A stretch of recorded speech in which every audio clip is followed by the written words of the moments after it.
আল্লাহ আমার রব, এই রবি আমার সব। দামে দামে তুন মনে তারি অনুভব। তোমার দুনিয়াতে আমি যেদিকে তাকাই, অথই নিয়ামতে ডুবে আছি সবাই। পাক পাখালির গানে শুনি তসবি কলরব, তসবি কলরব। আল্লাহ আমার রব, এই রবি আমার সব। আসসালামু আলাইকুম।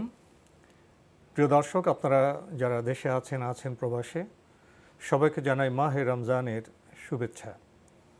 শুরু হলো পবিত্র রমজান উপলক্ষে এনটিভি আয়োজিত এবং লাভ হলো নিবেদিত লাইভ অনুষ্ঠান আপনার জিজ্ঞাসা। এই অনুষ্ঠানে আপনারা জীবন ঘনিষ্ঠ ইসলাম বিষয়ক বিভিন্ন প্রশ্ন করতে পারেন প্রাসঙ্গিক আলোচনার বিষয়েও। আমাদের আজকের প্রাসঙ্গিক আলোচনার বিষয় রমজানে দান সাদকা। আপনাদের সাথে আছি আমি জয়নুল আবেদিন আজাদ। আর আজকে আমাদের মাঝে অতিথি হিসেবে উপস্থিত আছেন বিশিষ্ট আলেম মাওলানা রফিকুল ইসলাম আল মাদানী। আসসালামু আলাইকুম ওরহমতুল্লাহি তাআলা ওয়া বারাকাতুহু। প্রিয় দর্শক, চলুন তাহলে জিজ্ঞাসার আলোকিত ভুবনে আমরা প্রশ্ন নিচ্ছি। আসসালামু আলাইকুম। দর্শক, পরিচয় দিয়ে প্রশ্ন করুন। লাইনে আছেন? লাইনে থাকলে প্রশ্ন করুন।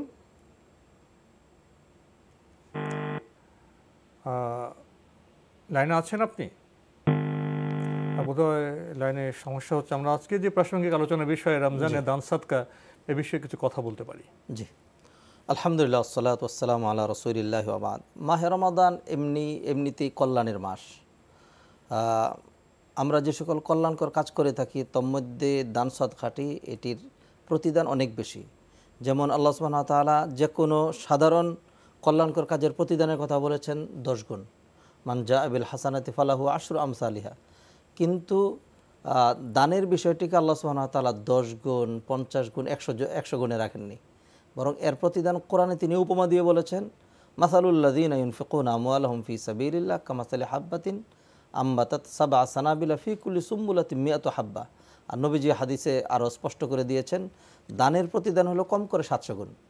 আর সেটি যখন আধিক্য বোঝাতে, আর সেটি যদি মাহে রমাদানে চলে আসে, তখন তো এর পাওয়ার ডিগ্রি, এর পজিটিভ দিক আরও অনেক বেড়ে যায়। আর এই কারণে নবীজি সাল্লাল্লাহু আলাইহি সাল্লাম এমনিতেই তিনি দানবীর ছিলেন। কানা আজওয়াদান নাস ও কানা আজওয়াদা মা ইয়াকুনু ফি রমাদান হিনা ইয়ালকাহু জিবরিল। নবীজি সাল্লাল্লাহু আলাইহি সাল্লাম এমনিতেই মানুষের মধ্যে বেশি দানবীর ছিলেন। আর মাহে রমাদান আসলে তার দানের পরিধি এমন বেড়ে যেত যে কানা আজওয়াদা মিনার রিহিল মুরসালা। প্রবাহবান বাতাস যেরকম কাউকে বঞ্চিত করে না, সবার উপর দিয়ে প্রবাহিত হয়। নবীজি সাল্লাল্লাহু আলাইহি সাল্লাম যাকেই সামনে পেতেন তাকেই দান করতেন। জিবরিলের সাথে যেহেতু সাক্ষাৎ হতো, কল্যাণের মাস তিনি বুঝতেন। এই জন্য নবীজি সাল্লাল্লাহু আলাইহি সাল্লাম মাহে রমাদানটাকে দানের ক্ষেত্রে অনেক বেশি প্রায়োরিটি দিতেন। দান সাদকা প্রসঙ্গে আমাদের সমাজে প্রচলিত কথা বলি বা পপুলার জনপ্রিয় কথা বলি যে দান সাদকা করলে সওয়াব হবে, কিন্তু তাৎপর্য নিয়ে আমরা তেমন কথা বেশি শুনি না। দান সাদকা করলে সওয়াব তো হবেই, জি, কিন্তু দান সদকার ফলটা কি হয়?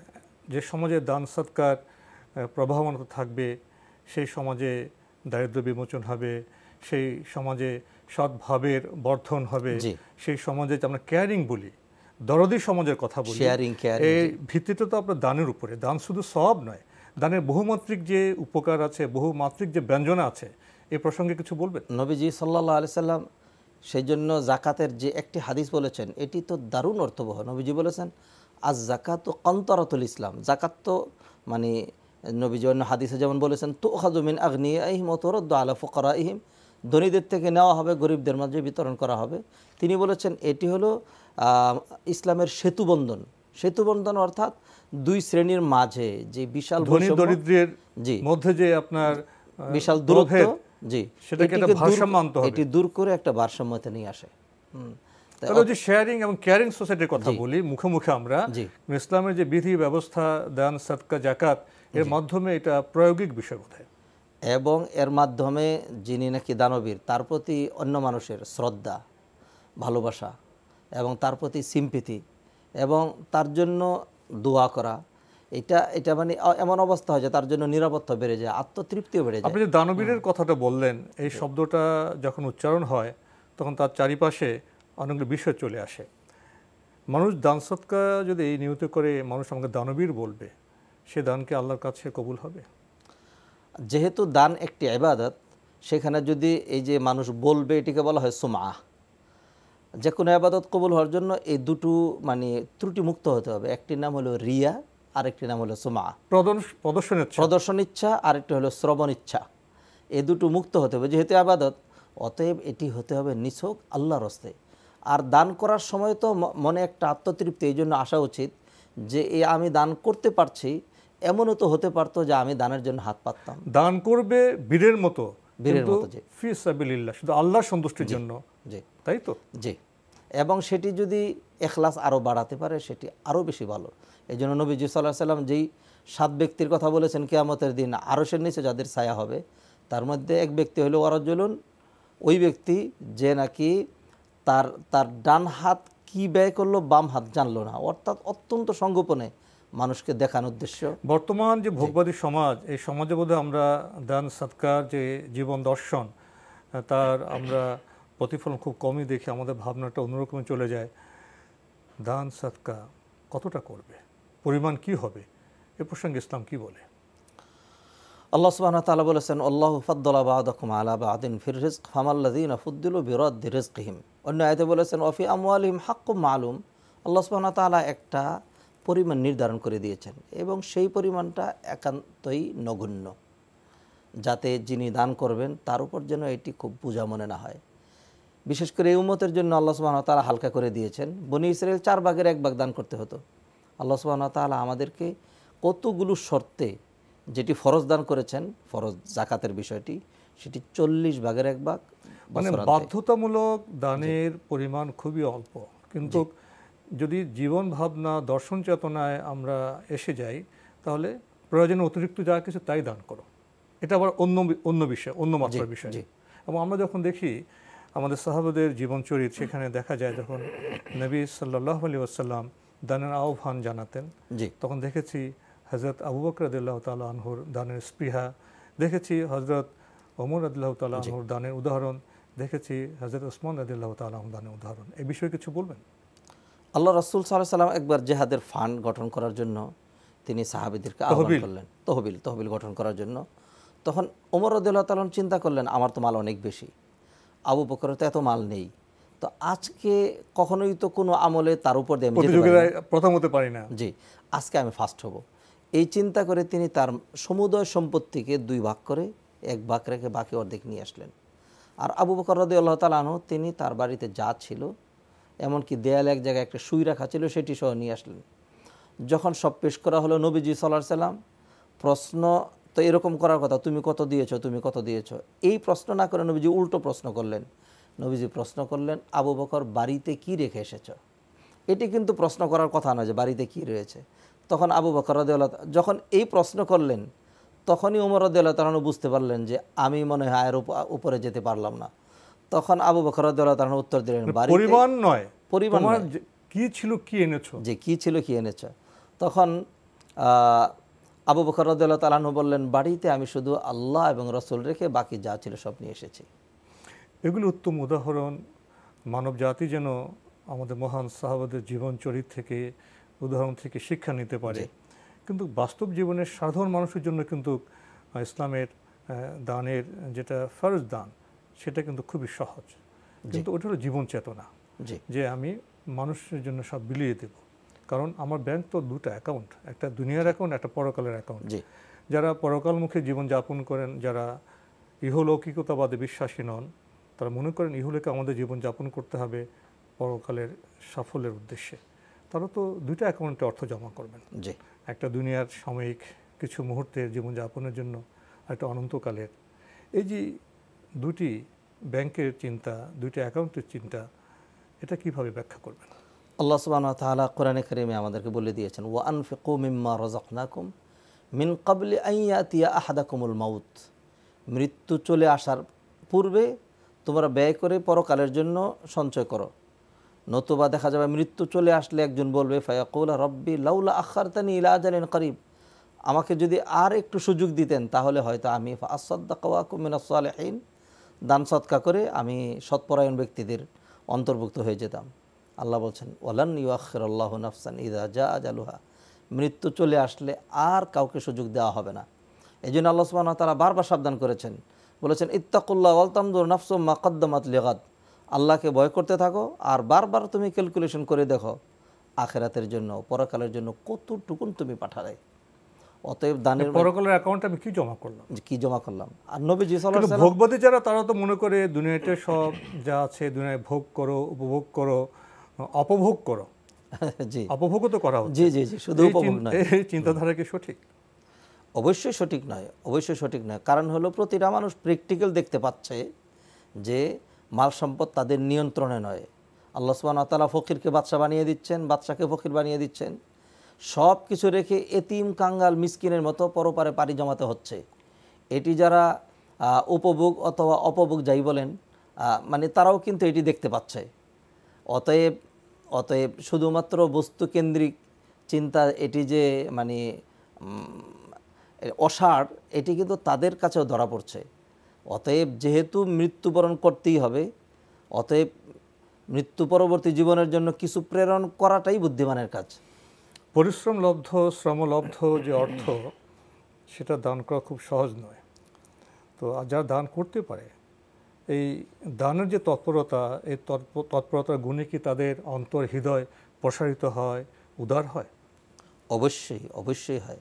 যিনি দান করতে পারেন, আল্লাহ নবীজি সাল্লাল্লাহু আলাইহি সাল্লাম বলেছেন যে পৃথিবীতে মাত্র 2 জন ব্যক্তি হিংসা করার মতো। তার মধ্যে এক ব্যক্তির কথা নবীজি বললেন, রাজুলুন আতাহুল্লাহু মালান ফাসাল্লাতাহু আলা হালাকাতিহি ফিল হক, আল্লাহ যাকে প্রচুর ধন দিয়েছেন আবার কল্যাণকর কাজে ব্যয় করার মতো মন দিয়েছেন, এই হলো এক ব্যক্তি। আর দ্বিতীয় ব্যক্তি হলো আল্লাহ সুবহানাহু ওয়া তাআলা যাকে এলেম দিয়েছেন এবং সেই এলেমকে ইউজফুল ইউটিলাইজ করার মতো যোগ্যতা, মেন্টালিটি দিয়েছেন। এই 2 ব্যক্তি হলো সবার ঊর্ধ্বে। তাহলে দেখা যাচ্ছে যে ধন অনেকেরই হয় কিন্তু মন হয় না। সুতরাং ধনকে কল্যাণকর কাজে ব্যয় করার যে মন মানসিকতা, এটি আল্লাহর পক্ষ থেকে ধন যত বড় নেয়ামত, এর চেয়ে আরও বড় নেয়ামত এটি। অন্তরকে উদার করা, প্রসারিত করা। রমজানের লক্ষ্য হিসেবে আমরা জানি ইসলাম নির্ধারণ করেছে তাকওয়া। এই শব্দটি বহুল শ্রবিত তাকওয়া। আমরা এক কথায় বলি যে তাকওয়া আল্লাহ ভিত্তিক, ব্যঞ্জন অনেক বেশি। আমরা একটা বিরতি নিই, এরপরে ইনশাআল্লাহ সুযোগ হলে বিষয়ে কথা বলবো। প্রশ্ন নিচ্ছি। আসসালামু আলাইকুম। দর্শক, পরিচয় দিয়ে প্রশ্ন করুন। আসসালামু আলাইকুম। ওয়ালাইকুম আসসালাম। আমি অনেকদিন পর পাই আমার লাইনটা, ধন্যবাদ আপনাদেরকে। আপনাকেও ধন্যবাদ।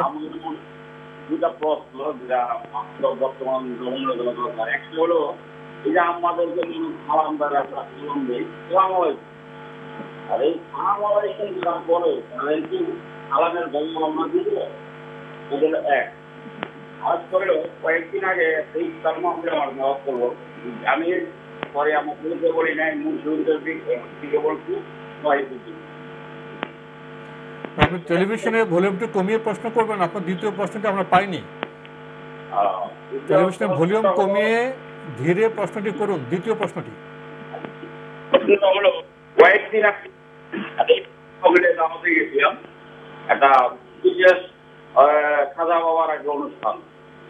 সেখানে আলেম ওয়াজ করলো তিনি বললো যে ইসরাক ওয়াজটা সূরা মাইদায় নাকি আছে, আল্লাহ নবী, আল্লাহ বলছে নবী নিয়ে, এবং যারা এটা না মানে তারা নাকি মুসলমান। এবং তিনি আরেকটা কথা বললো, আপনাদের জাকাতের টাকা ওই সব ওয়াহাবি খালেদি মাদ্রাসায় দিবেন না, যারা আল্লাহ নবীকে নূরের তৈরি বলে না, মাটির তৈরি বলে। এখন আমার প্রশ্ন হলো, তারা যে কথাটা বললো এটা প্রতিরূপ। ধন্যবাদ আপনাকে। খুবই গুরুত্বপূর্ণ প্রশ্ন আপনি করেছেন।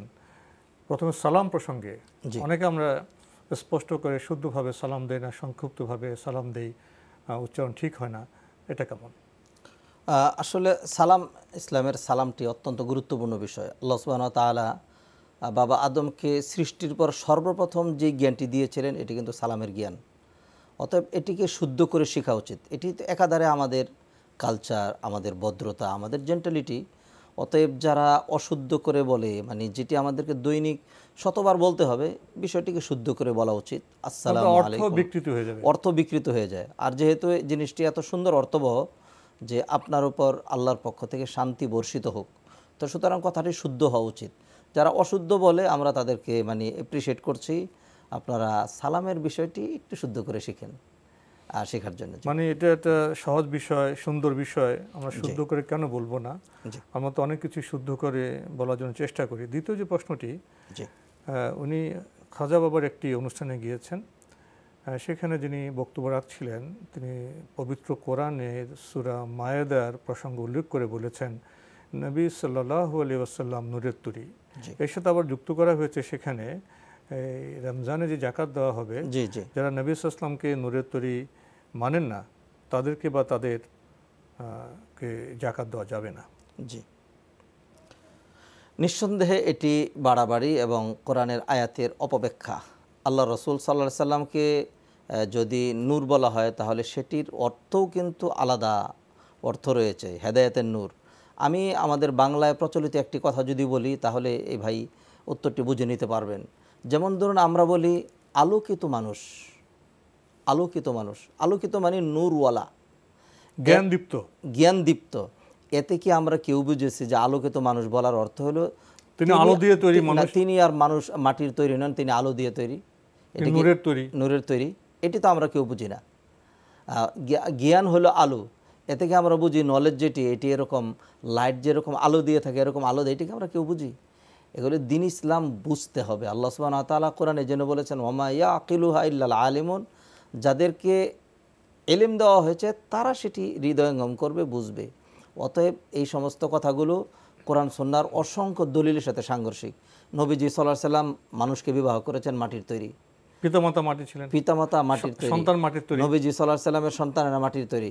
নবীজি সাল্লাল্লাহু আলাইহি সাল্লাম খাবার খেতেন, নবীজি সাল্লাল্লাহু আলাইহি সাল্লাম বাজার ঘাটে যেতেন, নবীজি সাল্লাল্লাহু আলাইহি সাল্লাম ঘুমাতেন, নবীজি সাল্লাল্লাহু আলাইহি সাল্লাম ক্লান্ত হতেন, নবীজি সাল্লাল্লাহু আলাইহি সাল্লাম ভুলে যেতেন। অথচ ফেরেশতাদের মধ্যে এমন ফেরেশতা রয়েছে যারা নূরের তৈরি, লক্ষ কোটি বছর ধরে রুকুতে আছেন, ক্লান্ত হচ্ছেন না, হাজার হাজার কোটি বছর ধরে ইবাদত করে যাচ্ছেন, ঘুমের কোনো প্রয়োজন। সৃষ্টিগতভাবে তারা অন্য উপাদানে তৈরি, অন্য উপাদানে তৈরি। নবী সাল্লাল্লাহু আলাইহি ওয়াসাল্লাম সৃষ্টিগতভাবে মাটির তৈরি, উনি হেদায়েতের নূর। জি, কিন্তু এটা যদি ঠিক হয় তাহলে ওনারা কি করে বলবেন যারা নবী সাল্লাল্লাহু আলাইহি ওয়াসাল্লামকে নূরের তৈরি মানেন না তাদেরকে যাকাত দেওয়া যাবে? তাদের এই বুঝটি নিঃসন্দেহে ভুল। এই বিধান তো আল্লাহ দেননি। জি না। এখানে এবং একটা প্রশ্ন করতে চাই, কোন মানুষ কি বিধান দিতে পারে?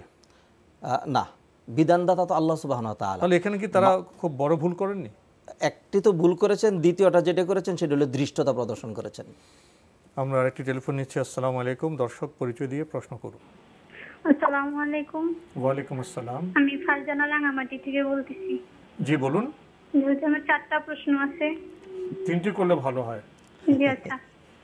বাচ্চাদেরকে তাবিজ ঝুলানো জায়েজ আছে কিনা, মানে এটা তো শিরক, কিন্তু অনেকে বলে যে বাচ্চাদের বেলায় নাকি জায়েজ আছে। আচ্ছা, জি। এই বিষয়ে যদি একটু বলতেন। জি জি। তারপরে 2 নাম্বার হচ্ছে বিছানার চাদরের কার্টুন ছবি বা এরকম কিছু থাকলে ওইখানে নামাজ পড়লে কি ওটা কবুল হবে নাকি হবে না, ওই রকম ওটা যদি সহি হয় বা না হয় ওই বিষয়ে যদি একটু বলেন। জি জি জি জি। আপনি 4টি প্রশ্নই করুন, ঠিক আছে? জি আচ্ছা। তারপরে 3 নাম্বার প্রশ্ন হচ্ছে বিপদে কাউকে যদি আর্থিকভাবে সাহায্য করি তো তিনি যদি খুশি হয়ে আমাকে কিছু দেয় তাহলে ওইটা কি আমার জন্য নেওয়া জায়েজ হবে নাকি হবে না? জি। এবং 4 নাম্বার হচ্ছে যে আমার এক ভাই আমাকে বলছে যে মসজিদের সামনে জুতা মানে রাখে, তো ওইখানে যদি ওনারা তো সেজদা করেন, জুতা সামনে থাকে, তো ওইখানে আসলে সেজদা করলে এই বিষয়টা মানে কেমন, ওই বিষয়টা আমি তো কিছু জানি না, তো আপনারা যদি একটু বলতেন তাহলে ভাইয়াকে বলতে পারতেন। ধন্যবাদ আপনাকে, অনেকগুলো সুন্দর প্রশ্ন আপনি করেছেন। প্রথমে উনি জানেন যে তাবিজ দেওয়া ঠিক নয়। জি। কেউ বলেছেন যে বাচ্চাদের তাবিজ দেওয়া যায়, এ কথা কি ঠিক? যিনি বলেছেন এটি তো দলিল তাকেই দিতে হবে। যেহেতু তাবিজ ঝুলানো যদি নিষেধ হয় তাহলে সেটি বাচ্চাদের জন্যও নিষেধ হবে। আল্লাহ রসুল সাল্লাল্লাহু আলাইহি সাল্লামের জমানায় বাচ্চা ছিল, রাসূলুল্লাহ সাল্লাল্লাহু আলাইহি সাল্লাম তাদেরকে তিনি বলতেন যে উইযু বিকালিমাতিল্লাহি তাম্মা মিন কুল্লি শাইতানিন ওয়া হাম্মা মিন কুল্লি আইনিল লাম্মা, এই ধরনের দোয়া পরে তিনি তাদেরকে আল্লাহর আশ্রয় দিয়ে দিতেন। অতএব অসংখ্য দোয়া রয়েছে, এগুলি পরে আমরা বাচ্চার গায়ে দম করতে পারি। সূরা ফালাক, সূরা নাস রয়েছে, আয়াতুল কুরসি রয়েছে। ফু দিতে পারি, ফু দিতে পারি, জি, দম করা অথবা ফু করা। পানিতে তো ফু দেওয়া যাবে, যে পানিতেও ফু দেওয়া যাবে। কিন্তু তাবিজ ঝুলানো যেটি, এটি শিরিক। এটি তো বাচ্চাদের ক্ষেত্রে আরও স্ট্রিক্টলি প্রহিবিটেড হবে, কারণ যদি বাচ্চার গায়ে এটি ঝুলানো হয় সেইখান থেকেই সে এই শিরিকের মধ্য দিয়ে একটি মেন্টালিটি তার তৈরি হবে। যেহেতু নবীজি হাদিসে বলেছেন, মান আল্লাকা তামিমাতান ফাকাদ আশরাকা বিল্লাহ, যে ব্যক্তি তাবিজ ঝুলালো সে আল্লাহর সাথে শিরিক করলো। অতএব এটি সবার জন্য শিরিক, বাচ্চাদের ক্ষেত্রেও এটি আমল করা যাবে না। আমরা নিজেদের জন্য নিজেরা আমল করব, আর বাচ্চারা যদি বাচ্চাদেরকে আমল শিখাবো। যতদিন তারা করতে পারবে না ততদিন আমরা নিজেরা দোয়াগুলো পড়ে তাদের গায়ে আমরা ফু দিব ইনশাআল্লাহ। কেউ কেউ একটি উদাহরণ এভাবে টেনে বলেন যে বাচ্চাদের কোরআন শিক্ষার জন্য গলায় কনে আয়াত ঝুলিয়ে রাখা হয়েছিল, এখান থেকে তো প্রমাণ করা যায় যে বাচ্চাদের কোরআনের তাবিজ দেওয়া যায়, এরকম কেউ কেউ বলতে চান। এটা কেমন? একটা তো শিক্ষার লক্ষ্য, একটা তাবিজের লক্ষ্য। জি, দুটো তো দুই লক্ষ্য। আল্লাহ সুবহানাহু ওয়া তাআলা কোরআন নাজিল করেছেন এটি পাঠ করার জন্য, এটি আমল করার জন্য, এর জীবন গঠন করার জন্য। আজকে আমরা দেখতে পাচ্ছি যে মাইয়েতকে সামনে রেখে মাইয়েতকে কোরআন শোনানো হচ্ছে। যে কোরআন আমাদের পড়া দরকার ছিল সে না পড়ে বাচ্চার গলায় ঝুলিয়ে দিচ্ছি। অতএব আমরা দেখা যাচ্ছে লক্ষ্য ভ্রষ্ট হয়ে মূল কাজটা ছেড়ে দিয়ে আমরা সবসময় গৌণ কাজের দিকে চলে যাচ্ছি। অতএব কোরআনের তাবিজ ও গলানের ঝোলানোর পক্ষে আমরা বলছি না। যদিও কোনো আলেম বলেছেন যদি তাবিজটা নিছক কোরআনের হয়, কিন্তু সেখানেও আমরা দেখেছি যে কোরআনের দোহাই দিয়ে সেখানে বিভিন্ন রকম মার্কিং, মিশ্রণ ঘটবে, বিভিন্ন রকম মিশ্রণ ঘটবে, পাশাপাশি ফেরেশতাদের নাম লেখা, শিরকি তৎপরতা।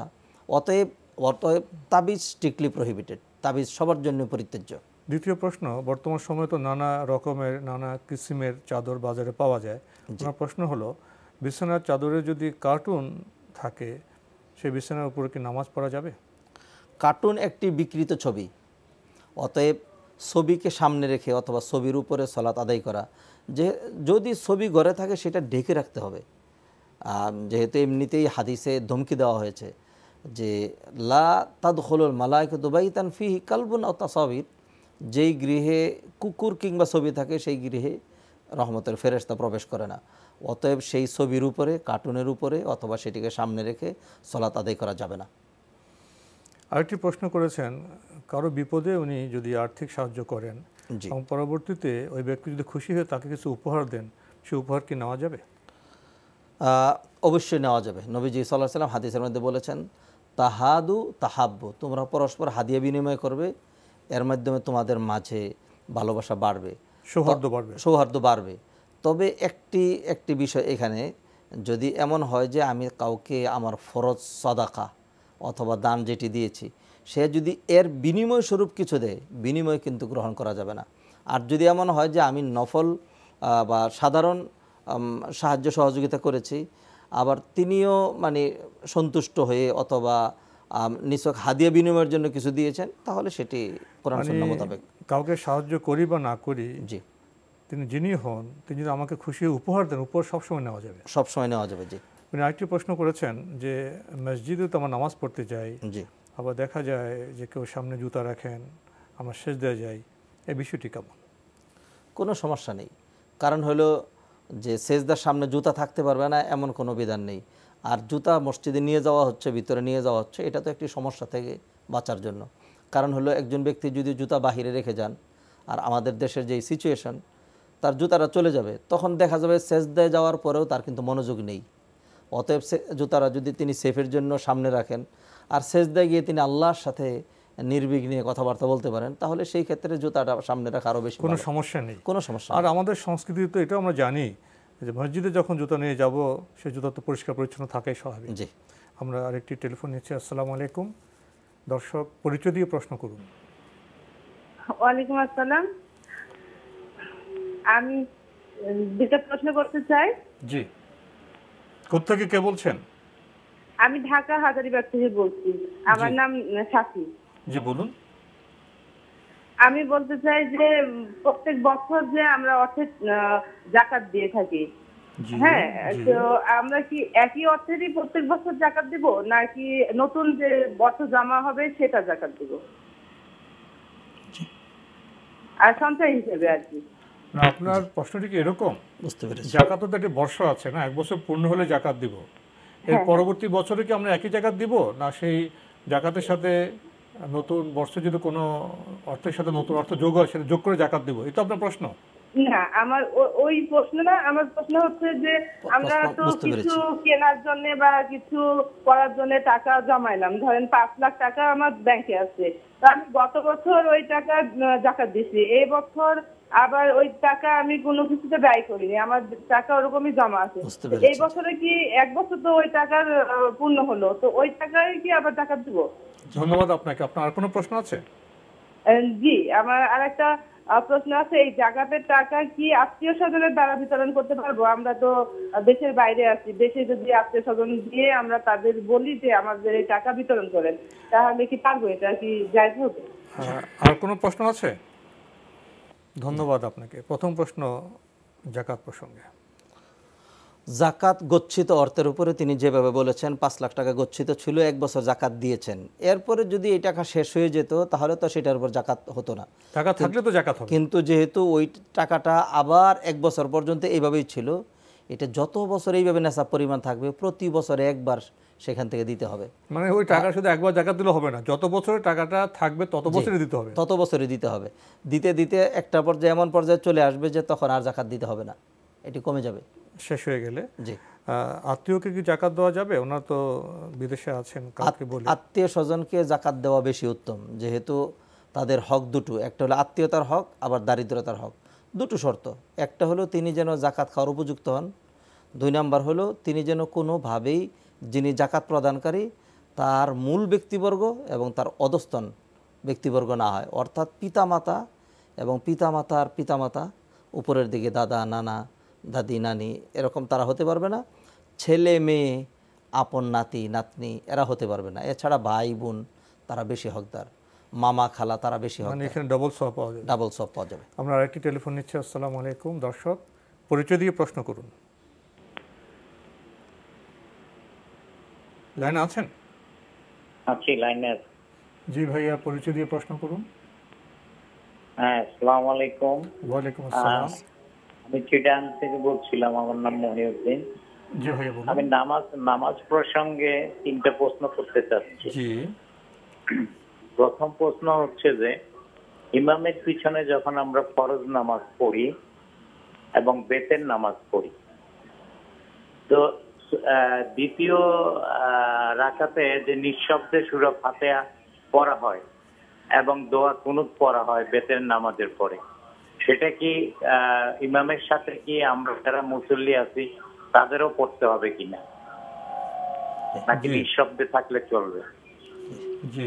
আচ্ছা, 2 নম্বর হচ্ছে, আচ্ছা ফরজ নামাজের শেষ 2 রাকাতে সূরা ফাতিহা পড়ি আমরা শুধু, আর সুন্নাত নামাজের ক্ষেত্রে সূরা ফাতিহার সাথে অন্য সূরা মিলাতে হয়, এটা কি না মিলে শুধু সূরা ফাতিহা পড়লে চলবে কিনা?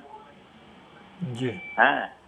আর 3 নম্বর হচ্ছে, আমরা নামাজের বৈঠকে আত্তাহিয়াতু পড়ার সময় শাহাদাত আঙ্গুল মানে উত্তোলন করি, এটা কি ম্যান্ডেটরি? এটা উত্তোলন না করলে কি নামাজ হবে না?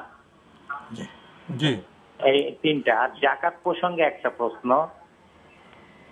জাকাত যেমন আমরা জানি 52.5 তোলা রূপা এবং 7.5 ভরি স্বর্ণ থাকলেই জাকাত দিতে হবে, কিন্তু আমার কোনো 52.5 তোলা রূপা নাই, আমার 3 ভরি স্বর্ণ আছে, এটার উপরে কি আমার জাকাত আসবে কিনা রূপার মানে হিসাব করে? জি জি জি, বুঝতে পেরেছি, ধন্যবাদ আপনাকে। আমরা এতক্ষণ দেখছিলাম এনটিভি আয়োজিত এবং লাভ হলো নিবেদিত অনুষ্ঠানে আপনার জিজ্ঞাসা। আমরা এখন ছোট্ট একটা বিরতি নেব, ইনশাআল্লাহ বিরতির পরে আপনার এই প্রশ্নগুলোর জবাব আমরা দেওয়ার চেষ্টা করব। ভাই বেশ অনেকগুলো প্রশ্ন করেছিলেন। প্রথম প্রশ্ন, নামাজে ইমামের পেছনে যখন আমরা দাঁড়াই, সেটা ফরজ নামাজ হতে পারে, বেতন নামাজ হতে পারে, যখন নিঃশব্দে ইমাম পড়ান তখন আমরা কি ফাতিহা বা কুনুত কি নিজেরা পড়ব মুসল্লি হিসেবে? জি, ফরজ নামাজের এবং বেতেরের 3য় এবং 4র্থ রাকাতে যখন ইমাম সাহেব সশব্দে কেরাত পড়েন না, নিঃশব্দে সূরা ফাতিহা পড়েন, তখন সূরা ফাতিহা পড়বে কিনা এই নিয়ে ওলামাদের 2টো মতামত রয়েছে।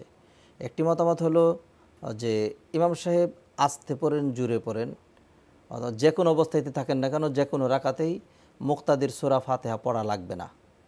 তবে অধিকাংশ উলামায়ে কেরামগণ যে মতামতটি দিয়েছেন এবং যার সপক্ষে সহিহ হাদিসের সংখ্যা অসংখ্য বেশি, সেটি হলো যে মুক্তাদিরও সূরা ফাতিহা পড়া লাগবে। বিশেষ করে যদি ইমাম সাহেব নিঃশব্দে সূরা ফাতিহা পড়েন, সেটি প্রথম দ্বিতীয় রাকাতেও হতে পারে, যেমন জোহর এবং আসরে, আর মাগরিব এশা বা ভিতরে যেরকম তৃতীয় চতুর্থ রাকাতে।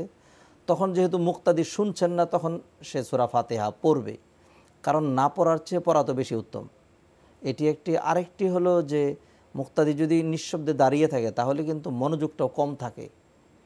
তৃতীয় যে দলিলটা আমি দিব সেটা হলো, দেখুন, একজন ব্যক্তি ইমামের পিছনে দাঁড়িয়েছেন, সেই জন্য তিনি কিছুই করবেন না এমন কিন্তু বলা হয়নি। ইমাম সাহেব রুকু করেন, আমাদেরও রুকু করতে হয়। ইমাম সাহেব রুকুতে তাসবিহ করেন, আমাদেরও তাসবিহ করতে হয়। অতএব ইমাম সাহেব যতগুলি সুনির্ধারিত বিষয় করেন সব আমাদের করতে হবে। শুধু অনির্ধারিত বিষয় হলো কেরাত, যেই সূরাটা, কারণ ইমাম সাহেব কখন কোত্থেকে পড়বেন তো জানা নেই। যদি মুক্তাদিকে এই দায়িত্ব দেওয়া হতো তাহলে মুক্তাদিটি পারত না, ব্যর্থ হয়ে যেত, অথবা সবারই কোরআনের হাফেজ হওয়া জরুরি হতো। সূরা ফাতিহা তো নিশ্চিত, সূরা ফাতিহা হলো সুনির্ধারিত। অতএব এই কারণে আমি যা বলতে চাচ্ছি সেটা হলো সূরা ফাতিহা আমাদের পড়া উচিত। ইমাম সাহেব যখন জুড়ে পড়ে তখন তো আমরা শুনলাম, না পড়লে চলবে। আর যখন ইমাম সাহেব নিঃশব্দে পড়েন তখন আমাদের জুড়ে পড়তে হবে। দোয়া কুনুতের ব্যাপারটা, দোয়া কুনুতের ব্যাপারে একই সেম। ইমাম সাহেব যখন দোয়া কুনুত পড়েন, জুড়ে যদি পড়েন, যেমন মানে বেতেরের এক তরিকায় আল্লাহুম্মা আহদিনা ফিমান হাদাইত জুড়ে জুড়ে পড়া হয়, তখন মুক্তাদিরের পিছনে আমিন আমিন বলবেন, শুনতে পাচ্ছেন। আর যদি যেটি নিঃশব্দে আমাদের দেশে যেটি বেশি প্রচলিত রয়েছে, যে রুকুর পূর্বে আবার পুনরায় হাত বেঁধে আল্লাহুম্মা ইন্না নাস্তাঈনুকা আস্তে আস্তে ইমাম সাহেব পড়েন, তখন মুক্তাদির দোয়া কুনুত পড়তে হবে।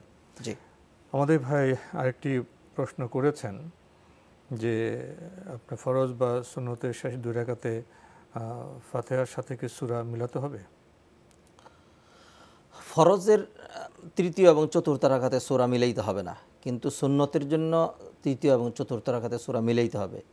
ফরজ এবং সুন্নতের সলাতের পদ্ধতির মধ্যে এইটি পার্থক্য, এবং এটি কেন সেটি আল্লাহ সুবহানাহু ওয়া তাআলা ভালো জানেন। বাকি সুন্নতে সূরা মিলাইতে হবে, ফরজে সূরা মিলাইতে হবে না। আমরা জানলাম। প্রিয় দর্শক, আমাদের এই ভাই আরেকটি প্রশ্ন করেছেন, নামাজের বৈঠকের সময় তো শাহাদাত আঙ্গুলি যে তোলা হয়, এটা কি ম্যান্ডেটরি, এটা কি আবশ্যিক? আল্লাহ রাসূল সাল্লাল্লাহু আলাইহি ওয়াসাল্লাম আঙ্গুল নাড়িয়ে নাড়িয়ে দোয়া করতেন, এটি হাদিসের মধ্যে রয়েছে। কানা ইউহাররিকুহা ইয়াদউ বিহা, আল্লাহ রাসূল আঙ্গুল নাড়াতেন এবং দোয়া করতেন। এই নাড়ানোর সবাই একমত যে আঙ্গুল নাড়াইতে হবে। এর প্রক্রিয়া নিয়ে উলামাদের মাঝখানে একটু ভিন্ন মত রয়েছে। কেউ বলেছেন একবার, কেউ বলেছেন ডান দিক থেকে বাম দিকে, কেউ বলেছেন উপর থেকে নিচের দিকে হালকা হালকা করে নাড়াবে। তবে সেটি যেন অবশ্যই খুব দ্রুত বা একটি মানে অসুন্দরভাবে যেন নাড়ানো না হয়। ওলামায়ে কেরামের মতামত হলো, একজন তার আঙুলটাকে যেভাবে নাড়াবে, উপর থেকে নিচের দিকে, ডান থেকে বাম দিকে, একবার, দুইবার, তিনবার, এতে কোনো সমস্যা নেই। আঙুল নাড়ানোটা মুস্তাহাব। কেউ যদি একদম আবশ্যিক নয়, যে জানেন বোঝেন নাড়বেন, না জানলে করবেন। কেউ যদি একবারও না নাড়েন নামাজের কোনো ক্ষতি হবে না। তিনি আরেকটি প্রশ্ন করেছেন জাকাত প্রসঙ্গে, ওনার 3 ভরি স্বর্ণ আছে, ওনার কি জাকাত দিতে হবে? আল্লাহ রাসূল সাল্লাল্লাহু আলাইহি ওয়াসাল্লাম জাকাতের জন্য যেই নেসাব নির্ধারণ করেছেন সেটি হলো, স্বর্ণ দিয়ে যদি পরিমাপ করা হয় তাহলে 7.5 ভরি। এর অর্থ এটা নয় যে 7.5 ভরি স্বর্ণই লাগবে। 3 ভরি ওনার স্বর্ণ রয়েছে, তার উপর জাকাত হতে পারে। যদি ওনার পাশাপাশি আবার এতটুকুন অ্যাসেট থাকে, সম্পদ থাকে, নগদ অর্থ করি, যার পরিমাণ 3.5 ভরি স্বর্ণের সমমূল্যের, তাহলে 3.5 ভরি স্বর্ণের সমমূল্যের ওই অর্থ এবং এই 3 ভরি স্বর্ণ দুটো মিলে 7.5 ভরি স্বর্ণের সমমূল্য দাঁড়িয়ে গিয়েছে, অতএব তাকে জাকাত দিতে হবে। আর যদি 3 ভরি স্বর্ণ থাকে তাহলে তো জাকাত হচ্ছে না, তাহলে হবে না। এর পাশাপাশি যদি নগদ অর্থ থাকে তাহলে গিয়ে জাকাত হবে। আমরা জানলাম। প্রিয় দর্শক, টেলিফোন নিচ্ছে। আসসালামু আলাইকুম, পরিচয় দিয়ে প্রশ্ন করুন। আসসালামু আলাইকুম। ওয়ালাইকুম আসসালাম। জি হুজুর, আমি আবুধাবি থেকে বলছি। জি ভাইয়া বলুন। জি, আমাদের যে ইসলামে বলেন মাযহাব, 4 মাযহাব আছে। এখন আমাদের এখানে এক ইমাম সাহেব বলেন কোনো মাযহাব নাই, তাই কোনো মাযহাব মানতে চাই না। যে এটা কতটুকু শুদ্ধ হইল এটা জানতে চাই আগে। আর আজকে আমরা তারাবির নামাজে আপনার যে সময় 2-3 নামাজ পড়ি, তখন 2 রাকাত পড়িয়া তো এক বৈঠক দেওয়া হয় না। এখন ইমাম সাহেব ভুল করিয়া খাড়া হয়ে গেছেন, তখন আমরা পিছর থেকে কেউ লুকমা দিছিল, তখন তাই এইটার মানছেন না মানিয়া 3 রাকাত খাড়া হইয়াও নামাজ শেষ করছেন, লাস্টের সরস্বত জ্ঞান দিছেন। এটা কতটুকু ঠিক হইল এখন জানতাম চাইছি। ধন্যবাদ আপনাকে ভাই। আপনি তো বাংলাদেশ থেকে আবুধাবি গিয়েছেন, তো আমরা এখানে একভাবে অভ্যস্ত, ওখানে অন্যভাবে অভ্যস্ত। তো আমরা আপনার প্রশ্নে যাচ্ছি। ওনার জানা মতে 4টা মাযহাব আছে, ওখানকার ইমাম সাহেব বলছেন মাযহাব বলতে কিছু নেই। কি বলবেন? আসলে তো মাযহাব তো রয়েছে, তবে তিনি যেই দৃষ্টিভঙ্গি থেকে বলেছেন যে অর্থাৎ মাযহাব মানে কেউ যদি না মানে মাযহাব মানাটা জরুরি নয়, দৃষ্টিভঙ্গি রয়েছে। কোন ভাষায় বলেছেন? কোন ভাষায় বলেছেন সেটি কারণ হলো, দেখুন রাসূলুল্লাহ সাল্লাল্লাহু আলাইহি ওয়াসাল্লামের জামানায় 4টি মাযহাব ছিল না, তখন দিন পরিপূর্ণ ছিল। সাহাবায়ে কেরাম তাবেঈনদের সময় 4টা মাযহাব ছিল না। এরপরে বর্তমানে আমরা যে 4টা মাযহাব দেখতে পাচ্ছি, মাযহাব মানে তো উলামায়ে কেরামের যেই মাযহাব তো আরো বেশি সংখ্যা আছে, জি উলামায়ে কেরামের যেই মতামতগুলো, এগুলো সমন্বয়ে যেই একটি মানে সিদ্ধান্ত অথবা গবেষণালব্ধ যে সিদ্ধান্ত, জি এইগুলোই তো মাযহাব। এরকম হাজার হাজার মাযহাব ছিল, মানে সময়ের আবর্তনের কারণে ধীরে ধীরে প্রসিদ্ধি লাভ করেছে 4টা, আর বাকিগুলো প্রসিদ্ধি লাভ করেনি। অতএব মাযহাব মূল টার্গেট কখনোই হতে পারবে না। মূল টার্গেট হতে হবে কোরআন এবং সুন্নাহ। কারণ নবীজি সাল্লাল্লাহু আলাইহি ওয়াসাল্লাম বলেছেন, তারাকতু ফিকুম আমরাইনি, আমি তোমাদের জন্য 2টো জিনিস রেখে যাচ্ছি। অতএব কেউ যদি এটি মনে করেন যে আমি কোরআন সুন্নাহ মানবো, উলামায়ে কেরামকে জিজ্ঞেস করে মানবো, নির্দিষ্ট কোনো মাযহাবের অধীনে মানবো না, তার এটি শুদ্ধ রয়েছে। আবার কেউ যদি মনে করেন যে আমি যেহেতু বুঝি না, অতএব মাযহাবের থ্রুতে আমি কোরআন সুন্নাহ মানবো, তাহলে তার এটাও শুদ্ধ। কিন্তু যদি কেউ এরকম বলেন যে কোরআন সুন্নাহ বুঝি না, আমি মাযহাব মানবো, মাযহাব মেইন টার্গেট হইতে পারে না। মেইন টার্গেট হতে হবে অবশ্যই কোরআন এবং সুন্নাহ। মাযহাব তো রাসূলুল্লাহ সাল্লাল্লাহু আলাইহি ওয়াসাল্লাম ইন্তেকালের বহু পরের বিষয়, অনেক পরের বিষয়। এবং এখানে বোধহয় একটি বিষয় বলা দরকার, মাযহাবের আমাদের যে সম্মানিত ইমাম, তারা তো কোরআন সুন্নাহর অনুসারী ছিলেন। জি। এবং যেসব বিষয়ে পবিত্র কোরআনের আয়াত আছে, স্পষ্ট সুন্নাহ বা হাদিস আছে, সেখানে তো গবেষণার অবকাশ নেই। যেখানে পবিত্র কোরআনের এবং সেই হাদিসে স্পষ্ট বক্তব্য নেই, সেখানে তারা গবেষণা করেছেন। এবং তারাও এই কথা বলে গেছেন যে কোনো হাদিসের সাথে যদি তার বক্তব্য সাংঘর্ষিক হয়, বক্তব্যকে যেন দেয়ালে ছুঁড়ে ফেলা হয়, এবং সেই হাদিসই তার মাযহাব। তো সম্মানিত ইমামরা তো কোরআন হাদিসের কথাই বলে গেছেন। ভক্ত হিসেবে যদি আমরা মাযহাবকে দিন মনে করে ফেলি, একজন এক একটা মাযহাবের অনুসারী হয়ে পরস্পর দ্বন্দ্বে বা বিভাজনে লিপ্ত হই, সেটা ইমামরাও বলে না, সেটা ইসলামও বলে না। এখানে বোধহয় আমাদের সমস্যাটা। তাহলে মাযহাব তো আছে, এখন যারা নিজেরা গবেষণা করে কোরআন সুন্নাহ অনুযায়ী চলতে পারেন, তাদের তো বোধহয় মাযহাব মানার প্রয়োজন নেই। এবং ব্যাপক জনগোষ্ঠী যারা কোরআন চর্চা, হাদিস চর্চা, গবেষণা, তাদের সেই সামর্থ্য নেই, তারা তো যে কোনো একটা মাযহাব মানতে পারেন। এভাবে কি আমরা বিষয়টা সমন্বয় করতে পারি? অবশ্যই সেই সমন্বয়ের কথাই আমরা বলেছি যে কোরআন সুন্নাহকে টার্গেট নিয়ে কেউ যদি মাযহাব অনুযায়ী মানেন, সমস্যা নেই, কিন্তু মূল টার্গেট কখনো মাযহাব হতে পারে না। মাযহাব দিন নয়, দিন হলো মাযহাব দিন না, দিন হলো ইসলাম। আরেকটি প্রশ্ন করেছেন যে উনি তারাবি নামাজ পড়তে গেছেন, সেখানে বিতিন নামাজের সময় ইমাম সাহেব 2 রাকাতের সময় আমাদের দেশের মতো উনি বৈঠক করেনি, উনি দাঁড়িয়ে কন্টিনিউয়াস ধারাবাহিকভাবে 3 রাকাত বিতির নামাজ পড়েছেন। এই বিষয়টি কেমন? ভিতরের সালাতের কতগুলো পদ্ধতি রয়েছে, বিশেষ করে 3 রাকাত ভিতর যদি পড়া হয়, তাহলে দ্বিতীয় রাকাতে বসা ছাড়া, মানে একটানে মাগরিবের সাথে যেন সাদৃশ্যপূর্ণ না হয়। অর্থাৎ প্রথম রাকাতে যেভাবে দাঁড়িয়ে যায়, দ্বিতীয় রাকাতের পরও এইভাবে দাঁড়িয়ে যাবে। অতএব যদি পিছন থেকে কেউ লুকমা দেন, তাহলে তো তিনি সেটি নেবেনই না। এটি একটি। আর হলো তিনি যেটি বলেছেন যে তিনি আবার সেজদা সাহু দিয়েছেন, তাহলে বোঝা যাচ্ছে যে এটি হয়তো হানাফি মাযহাবে যেইভাবে সলাতুল ভিতর পরে সেই পদ্ধতিতে তিনি পড়ছিলেন, কিন্তু ভুলে তিনি দ্বিতীয় রাকাতে দাঁড়িয়ে গিয়েছেন। এবং নিয়ম এটি, যদি ভুলে কেউ দ্বিতীয় রাকাতে দাঁড়িয়ে যায়, সেই দাঁড়ানোটা যদি তিনি বেশি পরিমাণ উঠে যান, তাহলে লুকমা তিনি গ্রহণ করবেন না। আর যদি তিনি অল্প উঠেন, তাহলে লুকমা গ্রহণ করবেন। হতে পারে ইমাম সাহেব বেশি উঠে গিয়েছেন, এই জন্য লুকমা গ্রহণ করেননি, এবং ইমাম সাহেব যেটি করেছেন সেটি ঠিক করেছেন। আমরা জানলাম। প্রিয় দর্শক, আরেকটি টেলিফোন নিচ্ছি। আসসালামু আলাইকুম, পরিচয় দিয়ে প্রশ্ন করুন। হ্যালো, আসসালামু আলাইকুম। আমি কুড়িল থেকে রুবি বলছি। জি বলুন। আমি জানতে চাচ্ছি যে বেতের নামাজ পড়ে ফেললে কি তারাবি নামাজ হবে, আর তারাবি নামাজ না পড়লে কি কিছু গুনাহ হবে? ধন্যবাদ আপনাকে। এটি বোধহয় শেষ প্রশ্ন সময়ের দিক থেকে সংক্ষেপে। জি, আল্লাহ রসুল সাল্লাল্লাহু আলাইহি সাল্লাম বলেছেন, ইজআলু আখিরা সলাতিকুম মিনাল লাইলি বিতরা, তোমরা রাতের শেষ নামাজ বানাবে বিতরকে। অতএব বিতের নামাজটা সবার শেষে পড়া এটি উত্তম।